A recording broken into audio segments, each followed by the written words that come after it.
anticipatory grief, and that's kind of what you touched on, the being given a diagnosis and almost starting that grieving process before the pet has died, and how difficult that is, and how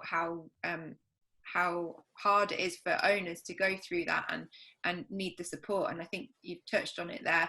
And one of the interesting things we found from all our reading, and Gwen Covey-Crump's written a little article on it, was that peer support was really important too. So we're lucky in that our thing is arthritis, and we run Holly's Army, which is like a forum for owners to come and chat about that they've had their pet diagnosed, or making a really difficult decision, or my vet said, can I try this drug, who's had experience with it, and just getting a little bit of experience, because I think that is one thing as vet professionals we can't provide. We have that white coat effect, don't we? We can tell them all the facts and figures and what we would do and what we'd want to do, but sometimes they just need some emotional reassurance, and we try our best to do that, but it's difficult to do that and be the clinician at the same time, I think.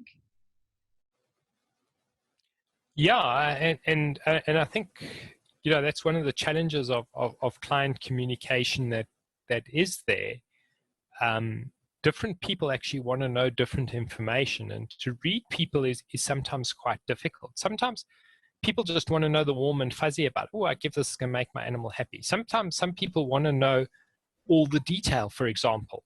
And some of those clients who do want to know the detail, it's even, I have the luxury of a lot of time. I don't always have the time. And then I will email them the journal articles, for example, or the evidence, and they can read it in their own time and then send me back questions as they've read it, or questions that they have out of that evidence. And also adjusting to what people's needs of information is actually quite a challenge for us. It's about reading people. What do they actually want to hear from me? That's the one thing.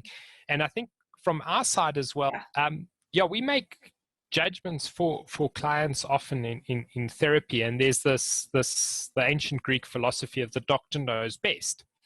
So I don't know what your interactions are with your doctor, but often you'll go and say, I have this, whatever. You'll diagnose something and say, oh, you got a cold. I recommend you take this, write you out a prescription, and off you go. And that's basically what happens. So in other words, the doctor doesn't consult too much on your therapy, if I can put it to you that way. And sometimes in veterinary medicine, we've landed up at the opposite end of the scale, where we'll go and say, oh, this is what's wrong with your dog. Now, we could give it A, B, C, D, E, F, G, H, R. These are your options. You can add surgery onto it. If you look at osteoarthritis, things like that, you can do cruciate ligament surgery. So you can do an extracapsular repair, or you can change the joint angle.